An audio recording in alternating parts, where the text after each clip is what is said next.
රුසියාව තමන්ගේ නවතම න්‍යෂ්ටික සබ්මැරීනය වන කබරොව්ස්ක් සබ්මැරීනය පසුගියදා දියත් කළා. න්‍යෂ්ටික බලයෙන් ක්‍රියා කරන සබ්මැරීනයක් වන මේක ලෝක බලතුලනයේ විශාල වෙනසක් ඇති කරන්න පුළුවන් සබ්මැරීනයක්.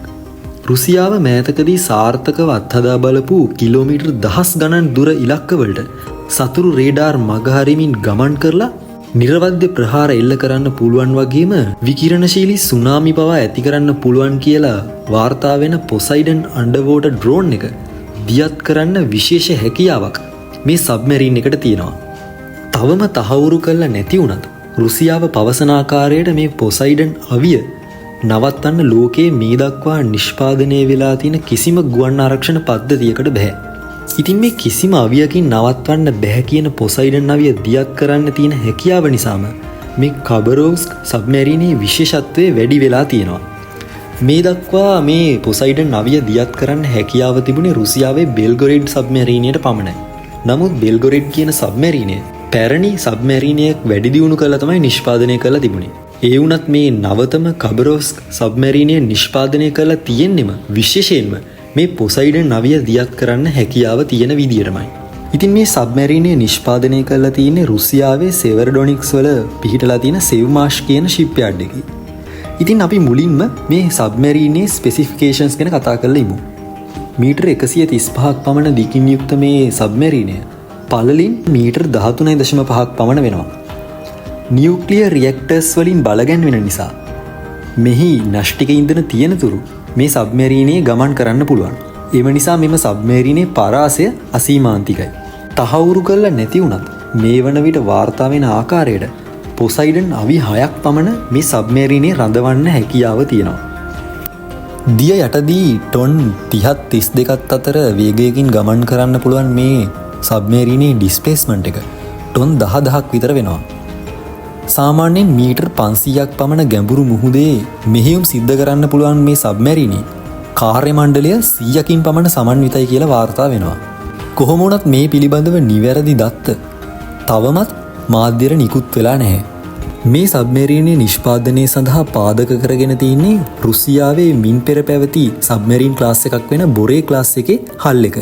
මේ සබ්මැරීන් එක නිෂ්පාදනය ආරම්භ කරන්නේ 2014 වගේ වර්ෂයක. ඉතින් ඒ කියන්නේ අවුරුදු 10කටත් වඩා වැඩි කාලයක් රුසියාව මේ සබ්මැරීනයේ නිෂ්පාදනය සඳහා ගත කරලා තියෙනවා. කොහොම වුණත් මේ සබ්මැරීනය තවමත් රුසියානු නාවික හමුදාවේ සේවයට එක් කරලා නැහැ. මේක සේවයට එක් කරන්න කලින් සී ට්‍රයල්ස් සිදු කිරීමට නියමිතයි. ඉතින් 2026 වසරේදී පමණ මේක රුසියානු පැසිෆික් ෆ්ලීට් එකට එක්වීමට නියමිතයි කියලා තමයි වාර්තා වෙන්නේ. තවමත් ඇමරිකාව සහ නේටෝ රටවල් කිසිවකට මේ පොසයිඩන් අවිය වගේ ඩීප් අන්ඩර්වෝටර් ඩ්‍රෝන් එකක් නවත්වන්න පුළුවන් අවියක් නිෂ්පාදනය කරන්න හැකියාව ලැබිලා නැහැ. ඉතින් මේ සබ්මැරීනය කමිෂන් කරාට පස්සේ මේ පොසයිඩන් අවිය දියත් කරන්න පුළුවන් අනෙක් සබ්මැරීනය වන බෙල්ගොරොඩ් සබ්මැරීනියත් සමග එක් වෙලා රුසියාවේ පැසිෆික් බලගනේ ප්‍රහාරක ශක්තිය තව තවත් වැඩි කරන්න නියමිතයි.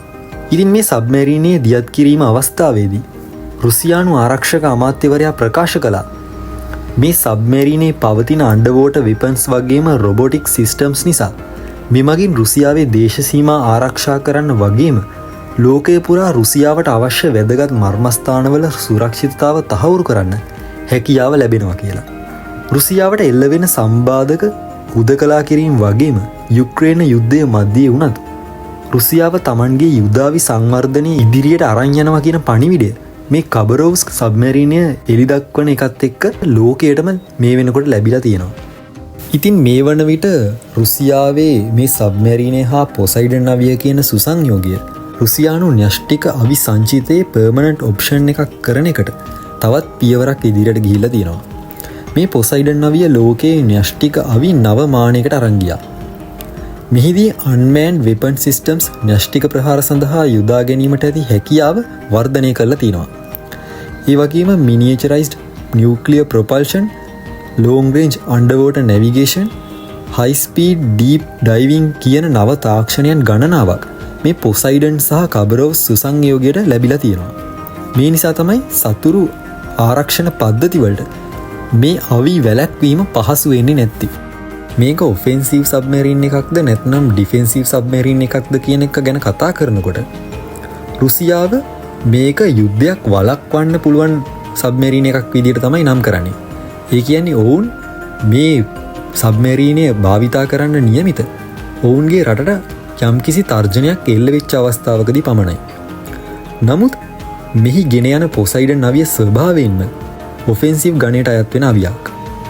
ඒක නිර්මාණය කරලා තියෙන්නෙම සතුරන්ට දැරිය නොහැකි විනාශයක් සිදු කරන්න. මොකද මේ අවිය මගින් න්‍යෂ්ටික විකිරණශීලී සුනාමි පවා ඇති කරන්න පුළුවන් කියලා මේ වෙද්දි වාර්තා වෙනවා.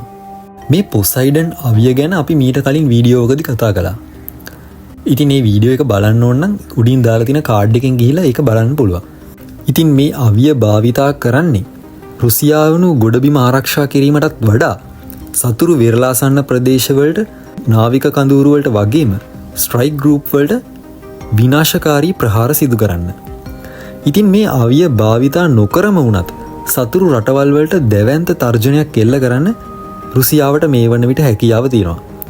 මොකද සයිකොලොජිකල් වෝෆෙයා යටතේ සතුරන්ගේ ප්‍රහාරක මානසිකත්වය විශාල වශයෙන් බිඳහෙලන්න මේ අවිය රැඳවීම මගින් රුසියාවට හැකියාව ලැබිලා තියෙනවා.